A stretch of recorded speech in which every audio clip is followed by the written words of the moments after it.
Ahora hablará Santiago Kalinowski, director del Departamento de Investigaciones Lingüísticas y Filológicas de nuestra academia. Muchas gracias.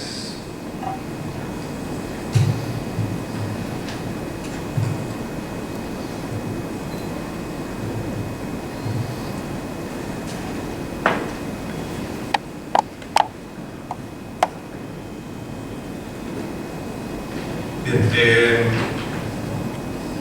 yo vengo a hablar de una de las cosas que hace el Departamento de Investigaciones, que tiene centro en las palabras.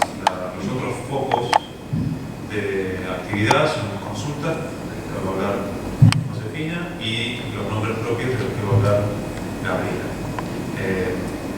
La manera más general de describir nuestra actividad con las palabras sería decir que nos dedicamos a la identificación y registro del vocabulario diferencial correspondiente a las variedades que se hablan en el territorio de la República Argentina.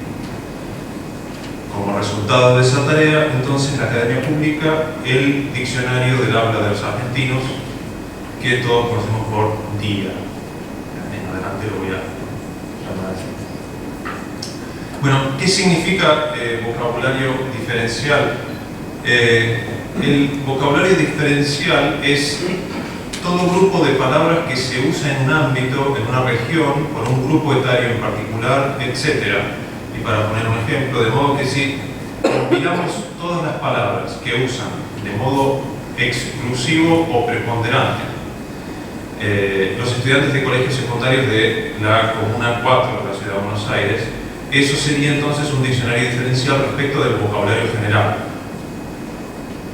que comparten todos los hablantes, o respecto de otros diccionarios diferenciales, por ejemplo el de los estudiantes de colegios primarios de la Comuna 4 de la Ciudad de Buenos Aires. Nuestro objetivo en el departamento es registrar todas las palabras que usan de modo exclusivo o preponderante los hablantes del territorio de la Argentina respecto del vocabulario general que usan los hablantes de España. El hecho de que se contraste con España obedece a un ordenamiento tradicional en el que las distintas academias del mundo hispanoparlante contribuyen con el diccionario general de la lengua española, el DRAE. Existe también una limitación operativa en esta decisión.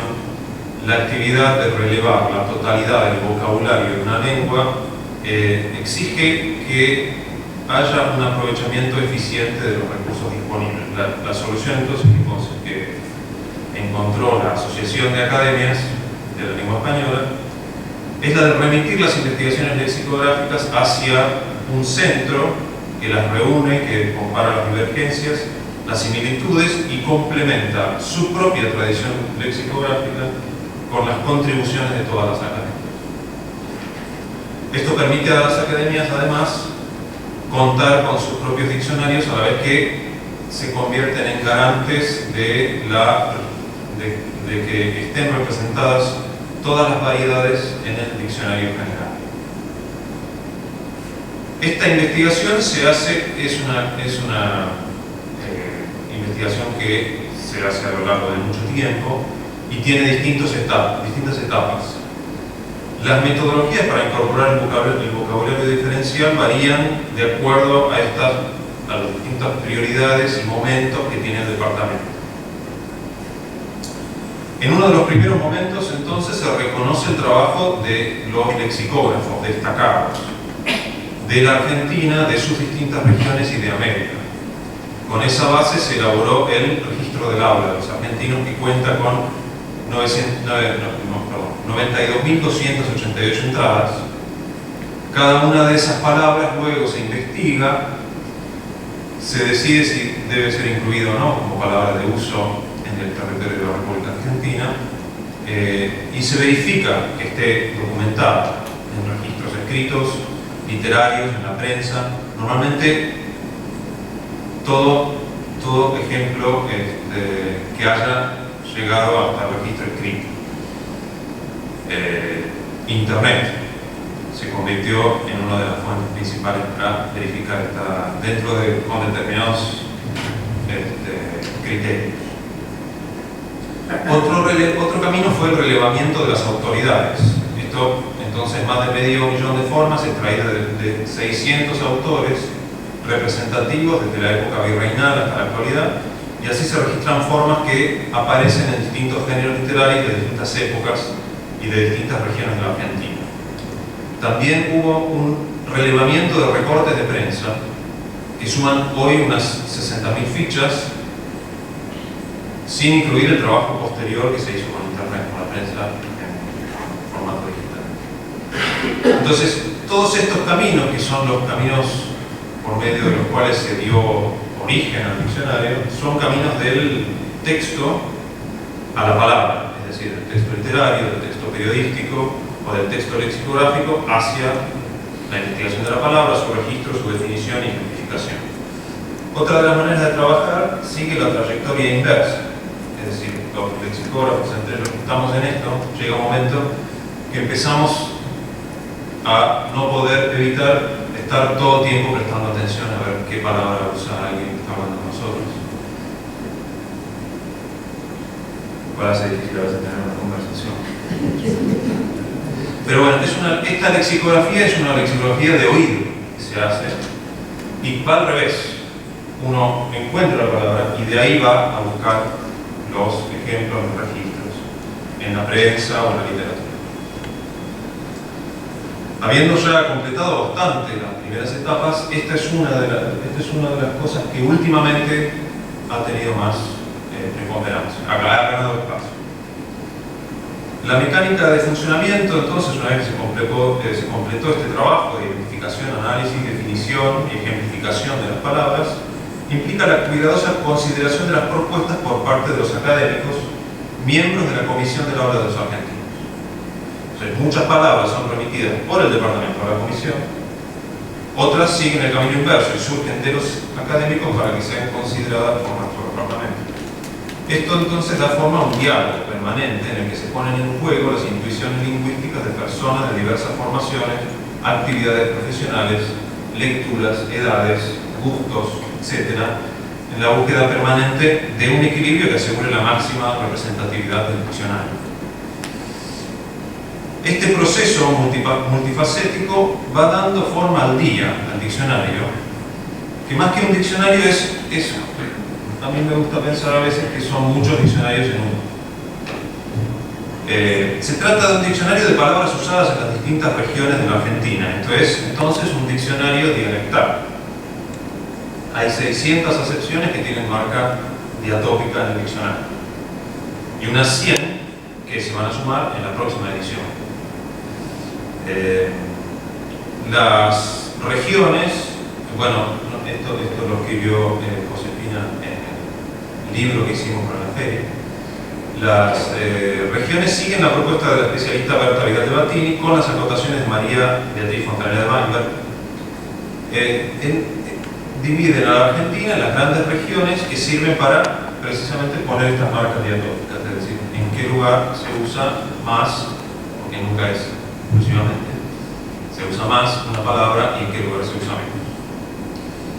Entonces hay 138, por ejemplo, acepciones marcadas como del noreste, que comprende las provincias de Formosa, Chaco, Misiones, Corrientes y Santa Fe, como por ejemplo Lluviarada.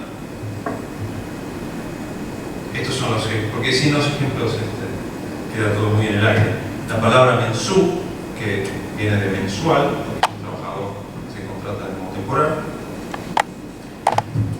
Urubica, ahí ven la marca de noreste. O, por ejemplo, Caté. Y también algo de lo que voy a hablar después es el origen guaraní de esta palabra. Hay 421 acepciones marcadas con diatópico del noroeste, que comprende las provincias de Formosa, Chaco, Santiago del Estero, Jujuy, Catamarca, Salta, Tucumán y La Rioja, como por ejemplo Usutá, que significa lo mismo que Joto. Vallisto, perteneciente relativo a los valles del norte. Tincaso, que aparentemente es la mejor manera de descubrir una sandía que completó la maduración. Y meliar, que es búsqueda y recolección de miel silvestre. Hay 86 excepciones marcadas como de Cuyo, que comprende la provincia de Mendoza, San Juan, San Luis y el noroeste de Neuquén, como por ejemplo guagua. Esta es una palabra que además tienen los chilenos para niño, para bebé. Churchá, como que unir el pelo. Beteraba, remolacha, otra palabra que también se dice en Chile. Y tenca, que es una. El centro, entonces, que comprende las provincias de Córdoba, San Luis, el este de San Luis, La Pampa, tiene 24 excepciones. Y como ven ahí, nunca es una sola zona, siempre es muy frecuente que una marca diatópica comparta con otra, porque se dan siempre zonas comunes, vocabulario compartido. Este es el cabritarse del caballo, está marcada como de la región central, así como de la región pampeano-patagónica. Un insecto también, pero centro y noroeste, en este caso. Llavear, centro y noreste. O sea que hay como distintos brazos que van viendo las regiones, los diatópicos del centro tienen distintas extensiones hacia las regiones que lo rodean. Y vizcachón, que aparentemente dentro de las vizcachas es el jefe. Tenemos entonces además 89 excepciones marcadas como de... no, estoy saltando el litoral. Hay 33 excepciones del litoral que comprenden las provincias de Buenos Aires, el noroeste de Buenos Aires, Entre Ríos y el sur de Santa Fe. Orizada, esto es un puñal cuyo mando ser uy.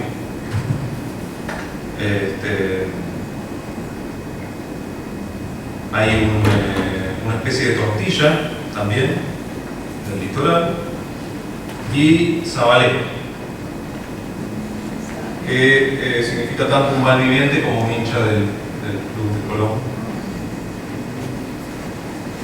Entonces, hay 89, ahora sí, palabras marcadas con la región pampeano-patagónica, pingüinera. Vemos también realidades de la geografía que aparecen con uso preponderante en los lugares donde están.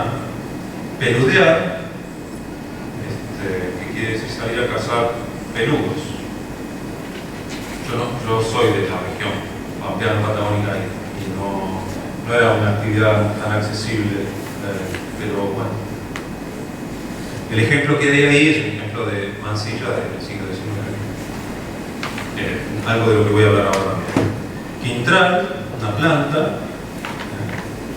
seguramente que vive en esa zona. Y Ñire, también un árbol que puebla toda la cordillera. Bien. Esto es una palabra del quechua. El DIA también es un diccionario que registra la contribución de las lenguas con que tuvieron contacto las variedades habladas en la Argentina. Es decir, que también es un diccionario de préstamos. Acabamos de escribir entonces este pequeño libro para la feria, detallando algunas fuentes, las fuentes más importantes para el léxico de las variedades argentinas.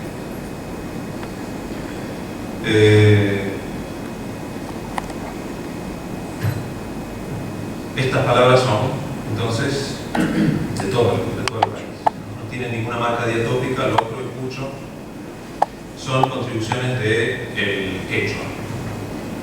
La papa, también, que acaba de convertirse en una palabra, será una palabra general en la próxima edición del diccionario de la Academia Española. Y la yapa. también una palabra de total extensión. Existen también contribuciones del guaraní, palabras muy comunes como cacú, matete, el mapuche, la pilcha que es una palabra que mucha gente probablemente identifica con la ciudad de Buenos Aires, resulta que es de origen mapuche. El gualicho, esta es una palabra muy común, supongo, ¿no? Para mí lo fue. Y laucha. También están las contribuciones del léxico de la inmigración italiana, como el feta, el capo, persona con mucho prestigio, muy entendida, o el verbo laburar, que es del italiano dialectal. Tenemos contribuciones muy importantes, yo me estoy olvidando los números, por ejemplo, del quechua hay 135 marcas en el diccionario, guaraní hay 97, mapuche 34, del italiano hay 67, el portugués tiene 23, capanga, chumbo, la palabra chumbo, la palabra lobizón, esta la tenemos como del portugués, y la palabra petizo, que es una palabra también muy de la variedad de las variedades argentinas. Hay 32 palabras que vienen del francés como bulón, galocha, minuta también, y palier. Hay una palabra del alemán, ¿se imaginan capaz? ¿Cuál es? Y 17 del inglés. Estos números son muy concretos porque los podemos extraer del diccionario, pero no quiere decir que no sea todo esto un trabajo en continua actualización y corrección. Básquetbol, se dice en otros lugares baloncesto, clericó, el panqueque, el pocho. Elegí 3 variedades gastronómicas. Como también en su origen el diccionario recorrió muchas autoridades literarias, podemos decir que se trata también de un diccionario literario. Esto es una obra que sirve como herramienta complementaria a la lectura de la literatura argentina de todos los tiempos. Los ejemplos literarios actuales del diccionario son 2.751, o sea que está muy documentada con ejemplos de literatura, y se van a sumar por lo menos unos 580 en la próxima edición. Estos ejemplos tienen entonces fechas del siglo XVIII, acá hay una cita de Padre Lozano, también del siglo XVIII otro jesuita, Sánchez Labrador, el General Paz, creo que es el de la Avenida, del siglo XIX, Mansilla, nuevamente, siglo XIX. También posee una gran cantidad de palabras desusadas, poco usadas u obsolescentes. En este sentido, entonces, puede decirse que el día es un diccionario histórico. Es un lugar a donde se puede ir a buscar palabras que no son de uso frecuente, pueden desorientar a los usuarios, no entender qué se refiere a.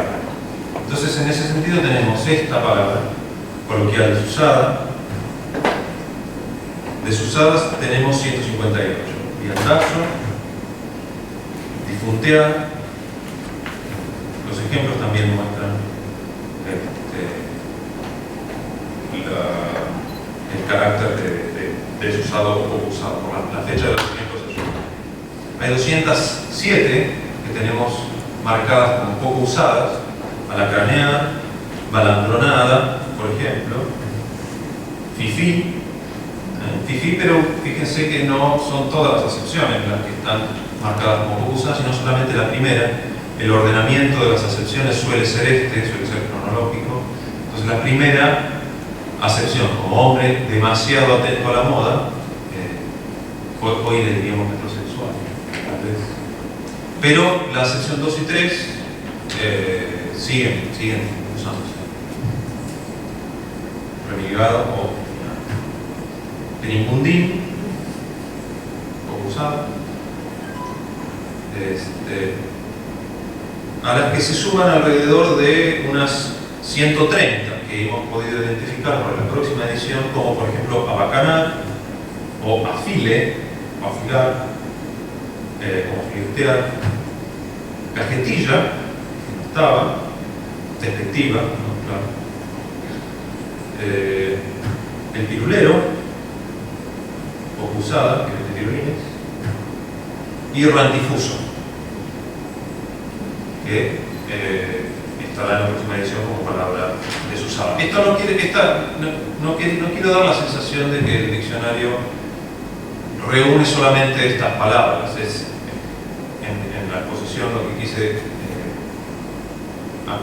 explicar es que el diccionario tiene distintos subgrupos, pero la mayor cantidad de palabras son palabras que nosotros prácticamente no identificaríamos como de uso regional, como acoplado, o aerosilla, o banquina, o cachetazo, o descartable, parece que dicen más desechable en otros lugares, o empanada, que se dice más bien empanadilla, factura, el hisopo, lavandina, renguera, etc. En suma, entonces, una labor siempre incompleta, eternamente perfectible, limitada y enriquecida a la vez por la perspectiva de quienes fuimos formando parte de este esfuerzo acumulativo conjunto. Muchas gracias.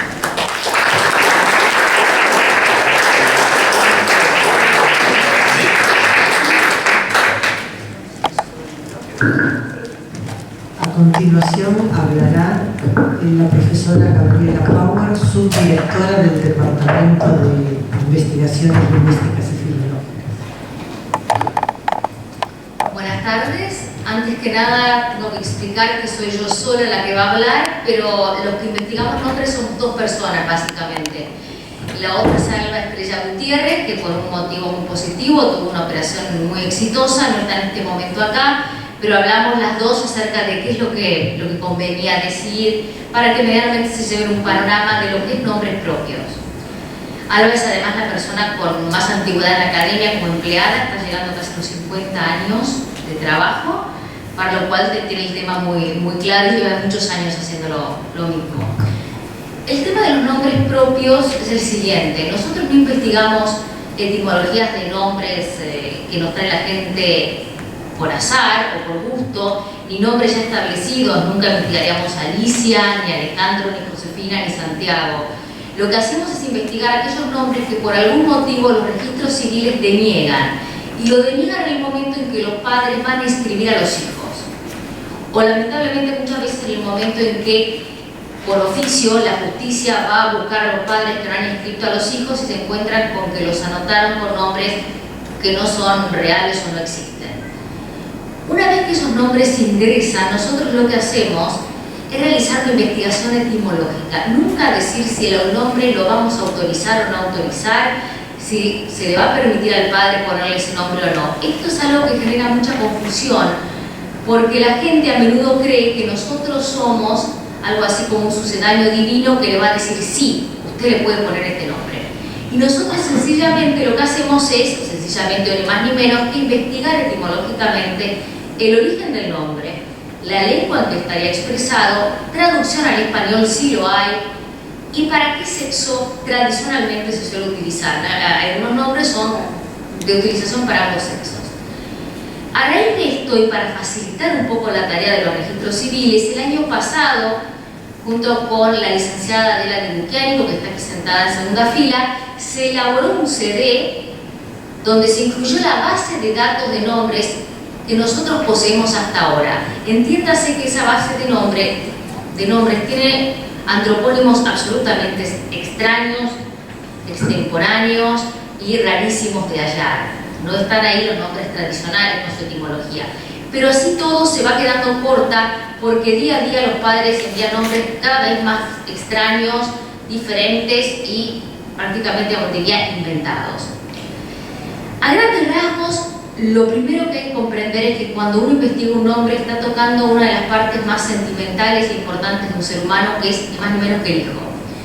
Entonces uno tiene que tener cuidado de no decir, Dios mío, ¿por qué le quieren poner este nombre? O de dónde lo sacaron, o por qué no lo denegaron claramente en el registro civil, que es lo que uno muchas veces piensa, para ser sincero. La verdad es que para los padres es muy importante, y lo cierto es que es tan la emocionalidad involucrada que la mayor parte de las veces recibimos luego respuestas de agradecimiento, cuando en realidad no tendrían por qué retribuir de ninguna manera a la Academia Argentina, sobre todo porque nosotros terminamos nuestro trámite al entregar una carta documentada de 1 o 2 carillas como mucho. Pero se han recibido alimentos, se han recibido felicitaciones, Beba ha recibido jabones, lo cual no quiere decir que sea sucia, sino que es una manera de halagarnos, y agradecimientos por escrito de padres muchísimos.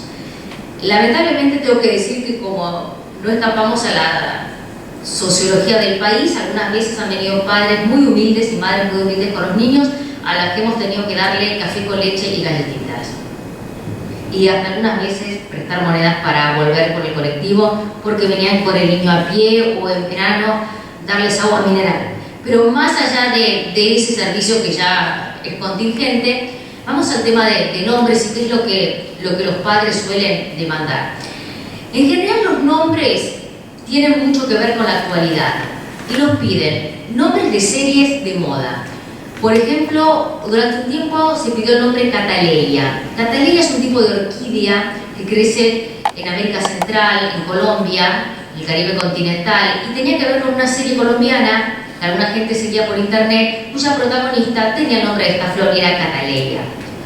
Cuando estuvo de moda la serie Spartacus se pidieron 2 nombres, Spartacus, no Espartaco, y Naevia. Y hubo una serie de nombres romanos que empezaron a florecer y luego desaparecieron. En su momento yo no me encargaba de nombres, pero cuando se pasó la novela El Clon se pedía el nombre Diogo, por ejemplo, porque era el nombre de uno de los protagonistas, se pedía Jade, porque era el nombre de una de las protagonistas, y actualmente tenemos 2 nombres en danza. Uno es Suelen, porque es el nombre de un personaje de Avenida Brasil. El tema de Suelen sería relativamente sencillo si se pudiera escribir como Su, hipocorístico de Susana, y Ellen, Elena. Pero se suele escribir Suelen todo junto, como el verbo soler, suelen acabado en M, a veces suelen con doble M y a veces suelen con Z, lo cual dificulta terriblemente intentar ver de dónde proviene el nombre. En estos casos lo que hacemos no es dar todo como variante, sino explicar que la figura o la forma se desconoce y que posiblemente podría llegar a derivar de tal y tal nombre. Y la decisión final la tiene el registro civil. Hay también nombres de actores y actrices conocidas, por ejemplo Charlize, por Charlize Theron. Sigue habiendo John, intuimos que por John Connery, a pesar de su edad, Keira, por la actriz Keira Knightley, y Hal, por Halle Berry. Todos estos nombres escritos de todas las formas habidas y por haber que ustedes se imaginan. Porque en general el padre pide nombres no según cómo se escriban, sino como a él le parece que se escribe, según cómo a él le parece que suena. Hemos tenido un caso de fanatismo futbolístico, da la casualidad de que es el club al que pertenece mi familia, pero así todos un poco osados. Alguien quería llamar a su hijo varón Casla, o sea, Club Atlético San Lorenzo de Almagro. Por otro lado, hemos tenido nombres lisa y llanamente inventados. Por ejemplo, Lumia, que nos sonaba a un modelo de Samsung de teléfono inteligente y que además en una rarísima acepción del diccionario de la Real Academia Española significaba prostituta, por lo cual tuvimos que intentar explicarle a la madre que no existía y fue bastante complicado. En general los padres no presentan complicaciones, pero a veces pueden ponerse un poco difíciles. Hubo un caso, a mí no me tocó, creo que estaban ustedes, no estaba Santiago, alguien que pidió Alucard. Y fue muy difícil de rastrear hasta que resulta que Alucard significaba, era Drácula al revés. A mí sí me ha tocado como pedido de nombre Alucarda, o sea, la feminización de Alucard. También nombres de animales, por ejemplo, Sigal, me tocó el caso de una mujer con la que pude conversar mucho porque emocionalmente lo necesitaba, y ella quería ponerle a la hija tanto el nombre Sigal como Azul. Por más que yo rastreé, el lado de Azul lo podíamos encontrar por el lado árabe y fue un poco más fácil. Yo misma bajé a hablar con ella porque estaba ahí con la niña, y ella me dijo que ella era fanática de la Provenza y que Sigal, que es cigarra, de Azul, de la Costa Azul, eran para ella muy importantes, y quería ponerle esos nombres a la hija, aunque no fueran nombres. Luego hemos tenido fenómenos meteorológicos, bruma, brisa y garúa, porque los padres dicen con cierto criterio, pero ¿por qué alguien le puede poner mar o le puede poner alga? Y yo no le puedo poner brisa, bruma o garúa. Luego tenemos nombres transliterados. No suelen ser nombres muy difíciles, pero como la lengua original no tiene alfabeto latino ni alfabeto latino extendido, es árabe, es hebreo o es urdu, hindi o idiomas aún más desconocidos, japonés, chino, es muy difícil rastrear eso porque escrito con alfabeto latino no existe. El tema es que yo manejo el árabe y el hebreo, pero el hindi, el urdu, el vietnamita, la mayor parte de las lenguas sobre la faz de la tierra no, y eso dificulta bastante el tema. Y las embajadas en general no cooperan mucho cuando hay que buscar nombres. Luego tenemos lo más sencillo de todos, un respiro, los nombres extranjeros: Elizabeth en vez de Isabel, Adele en vez de Adela, George en vez de Jorge, y eso es muy fácil, pero suelen ser el 0,5%.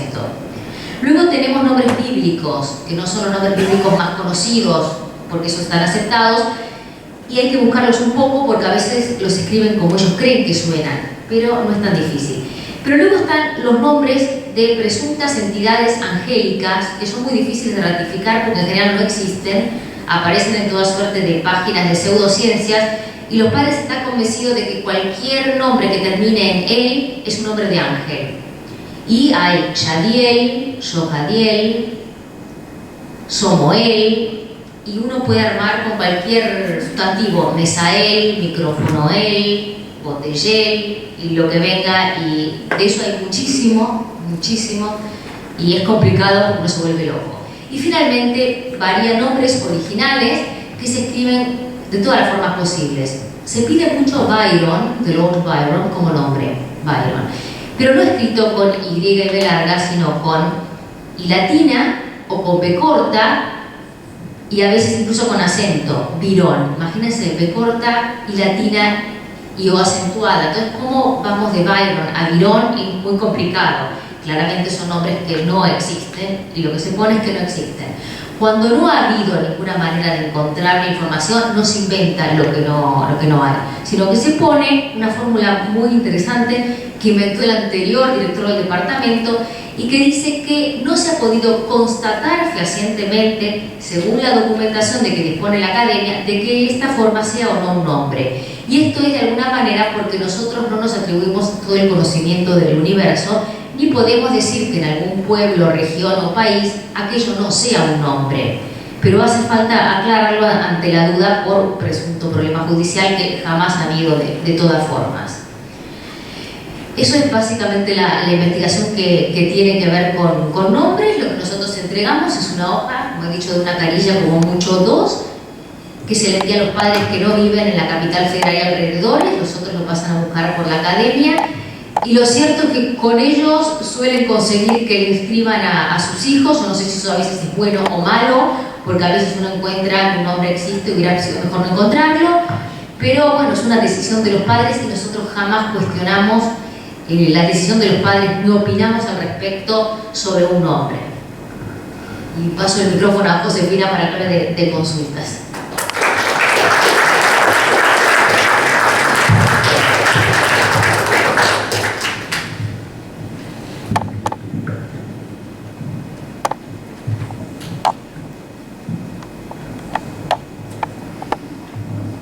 Bueno, buenas tardes. En primer lugar, quiero agradecer a las autoridades del cuerpo académico y del departamento el haberme concedido este espacio para hablar sobre mi tarea cotidiana, que disfruto mucho, en un entorno tan prestigioso y querido para mí como el de la Feria del Libro. Quiero aprovechar estos minutos para describir el servicio de consultas de la Academia y me tomo la atribución de hacerlo en nombre de los empleados del departamento que han respondido a las consultas durante los últimos 30 años. Todavía llaman consultantes que recuerdan la esmerada labor de antiguos colaboradores, quienes hurgaban en voluminosos diccionarios y gramáticas para acercar al hablante la forma correcta.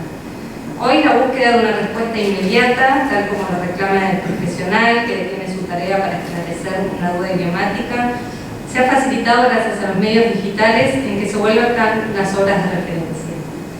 A la atención de consultas telefónicas, entre 20 y 30 por día, en un total de unas 4.000 anuales, se suman hoy las enviadas por correo electrónico o por un formulario disponible en nuestra web. Las consultas planteadas por los usuarios representan una amplia muestra de las dificultades con las que se enfrenta un hablante en el uso cotidiano de la lengua. En segundo lugar, debo disculparme por el poco original título de esta intervención, que no les comenté pero lo hago ahora, es Diálogos de la Lengua. Sin duda, el Diálogo de la Lengua Castellana de Juan de Valdés, escrito hace casi 500 años, inspiró ya numerosas páginas referidas a cuestiones lingüísticas. Sin embargo, lo que aún tiene de novedoso aquel primigenio diálogo valdesiano es el hecho siempre revelador de que la lengua debe ser objeto de diálogo. Las normas y sobre todo los cambios en el código deben surgir de la reflexión conjunta entre las instituciones normadoras, como la Academia Argentina de Letras, y la comunidad de hablantes. En este sentido, el servicio de consultas no solo sirve como espacio para explicar la normativa del español, sino también como una ocasión para observar las actitudes de los hablantes ante la norma. La revelación, para mí cotidiana, es que no hay lengua si no hay diálogo. Y me refiero al diálogo en ambos sentidos, como palabra entre dos, diálogo, pero también como diálogos, recorrido a través de la razón. La lengua es, para quienes tenemos el gusto de compartir estos diálogos, una pasión razonada. Y a continuación verán por qué hablo de una pasión. Hace un tiempo recibimos una consulta que proclamaba, decía la consulta: quisiera preguntarles o escuchar sus opiniones acerca de las últimas reformas de la lengua castellana, donde se suprimen los acentos en algunos casos, causando ambigüedad. Mi pregunta está orientada a la utilidad de estos cambios y si realmente mejoran nuestra lengua o la degradan. La consulta, muy respetuosa pero no menos enérgica, obligó a una reflexión sobre lo que los hablantes perciben como cambios innecesarios. Desde que se publicó la última ortografía en 2010, los consultantes nos hacen la misma pregunta: ¿eran necesarias las modificaciones al sistema ortográfico español? Muchos hispanohablantes cuestionan aún el acierto de los cambios. Si tomamos en cuenta, por ejemplo, la modificación del sistema acentual, muchos de los acentos que se sugiere, porque se sugiere, no se impone, sean suprimidos, funcionaban entonces como diacríticos, es decir, se usaba la tilde para diferenciar significados. Solo, lo recordarán, era adverbio con tilde y sin tilde era adjetivo. Puesto que la lengua, como la mayoría de las creaciones humanas, se rige por el principio de economía, las razones para recomendar que se escriba solo sin tilde, ahora a partir de 2010, respondieron al objetivo de consolidar un sistema de reglas únicas con menos excepciones. Pero a la luz de las frecuentes consultas de los usuarios de nuestro servicio, podemos deducir que la simplificación de estas tildes provocó cierta inestabilidad en el sistema de algunos hablantes, que ya habían incorporado la regla del solo acentuado como solamente. En general, constatamos esta resistencia entre hablantes adultos. Los niños o los chicos que nos llaman, con sus madres a veces haciendo la tarea, lo toman con más naturalidad. Los hablantes adultos son más renuentes a estos cambios. La consultante preguntaba además si la Academia Argentina de Letras estaba de acuerdo con estas reglas. Suponen, en general, que la Academia Argentina de Letras trabaja independientemente de las otras academias de la lengua española. La interrogación es esperable, puesto que los hablantes del español, como dije, no siempre conocen el funcionamiento de la Asociación de Academias, a la que ya se refirió la doctora Zorrilla, ni saben que la reciente ortografía, al igual que el diccionario y la gramática, son obras redactadas conjuntamente. Especialistas de distintas academias, organizados en comisiones, han participado directamente en su redacción para que estuvieran representadas todas las variedades de las distintas regiones del español. José Moreno de Alba, mexicano, advirtió en la renombrada presentación de Guadalajara que esta ortografía es nueva no porque modifique las reglas o cree otras nuevas, sino porque las explica con todo detalle. Es en este sentido una ortografía razonada. Y pretende resolver las reglas que resultan de dudosa aplicación. Es decir, quiso simplificar el sistema, quiso acercarlo a los hablantes, efectivamente. La ocasión de una consulta como la que ha suscitado la nueva ortografía obliga a postular estas reflexiones no solo en el seno de los debates académicos, sino también en el diálogo con los hablantes. Deberemos aclarar que las reglas ortográficas tardan un tiempo en consolidarse y en difundirse. La comunidad debe debatirlas, acomodarlas, perfeccionarlas y recién entonces ponerlas en práctica. Esperamos que esta exposición sea una invitación a ese diálogo que consideramos fundamental para nuestra tarea. Gracias.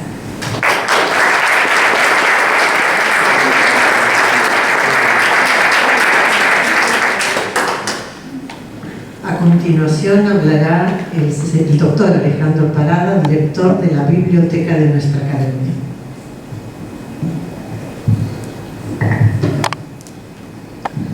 Bueno, buenas tardes.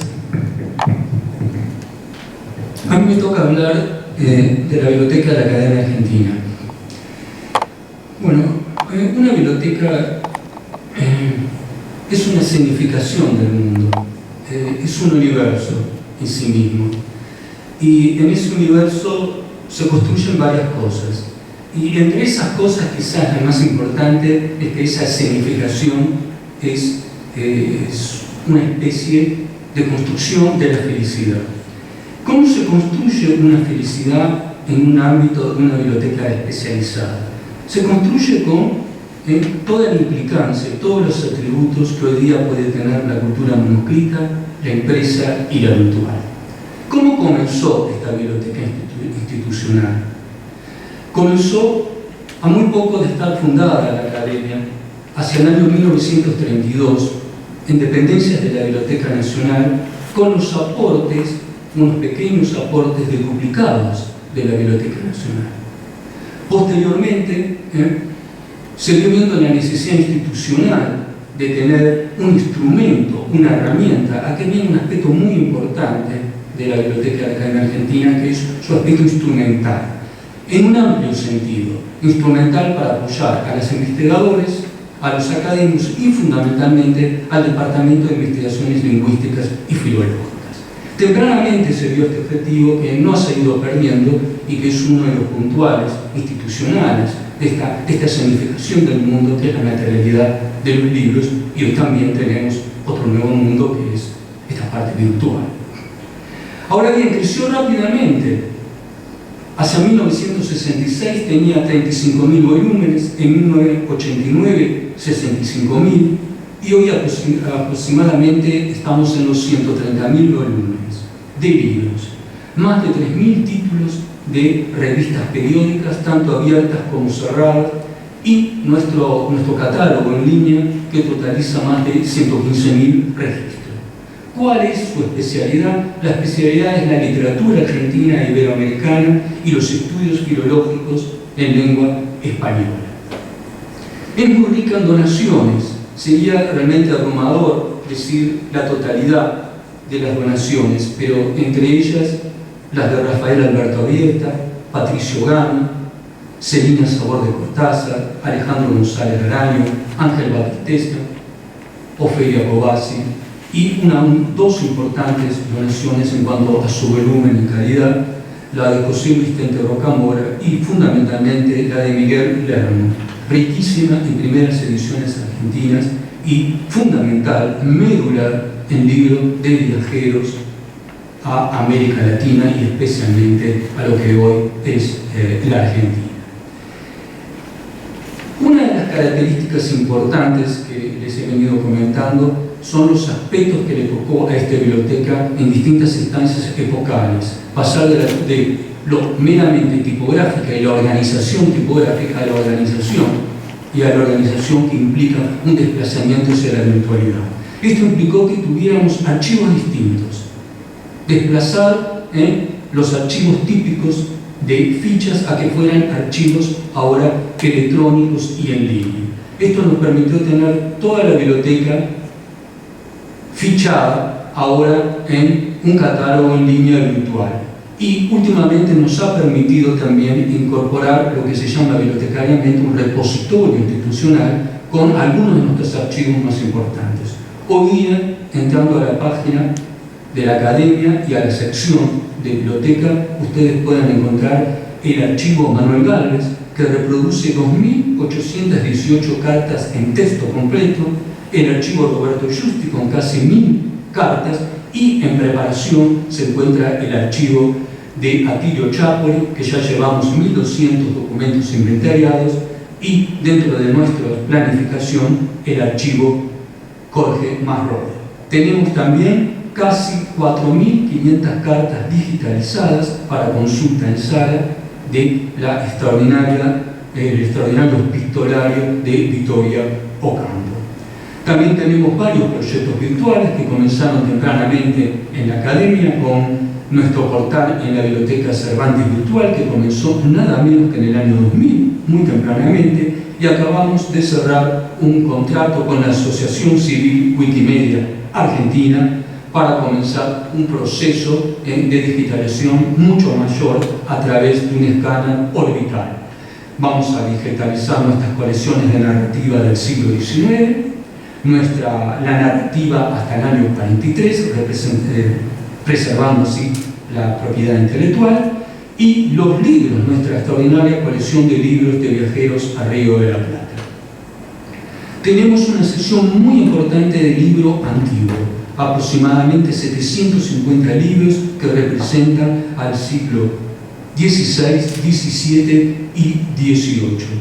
Tenemos además obras muy destacadas dentro del libro antiguo. Tenemos el romancero de García Resende de Lisboa de 1516, prácticamente inhallable en el mundo, una edición de Catulo de Aldo Manuzio, El tesoro de la lengua guaraní de Antonio Ruiz de Montoya del año 1639, el famoso diccionario de Trebú y el diccionario histórico nada menos de Bell.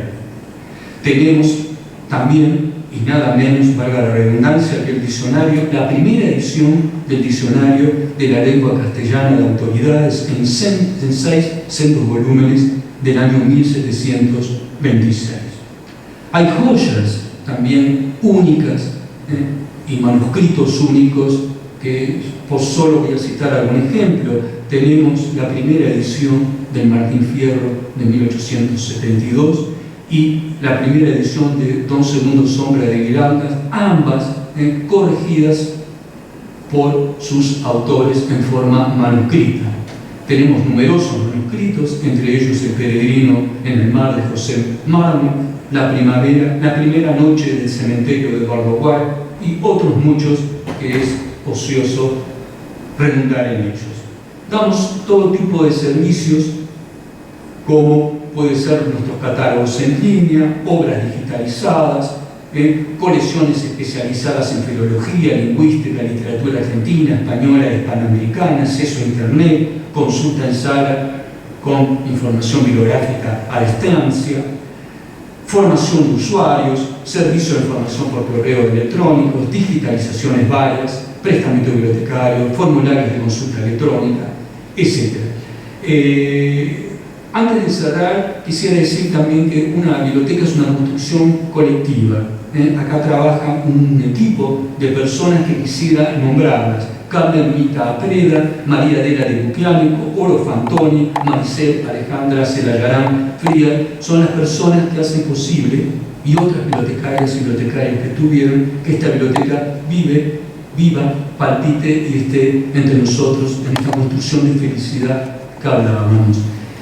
Hay algo sumamente especial y un gran desafío para la biblioteca moderna especializada, que era, ya cerrando lo que les comentaba al principio, cómo unir en una íntima dinamismo la cultura manuscrita que tenemos, la impresa, que es nuestra gran colección, y ahora el advenimiento de la cultura virtual. Esto es un gran desafío que implica que los registros culturales mutan y cambian y que las bibliotecas se siguen agrandando con distintas materialidades. Antes podían ser tabletas de arcilla, rollos, códices de pergamino, códices de papel, el libro impreso, y ahora tenemos esta magnífica utilidad del libro virtual y todo lo que nos da la virtualidad. Aquí está el desafío de una moderna biblioteca especializada y será el desafío para otros bibliotecarios de otra moderna manera de ver la felicidad. Muchas gracias y sobre todo a los colegas que me ayudan en esta maravillosa biblioteca.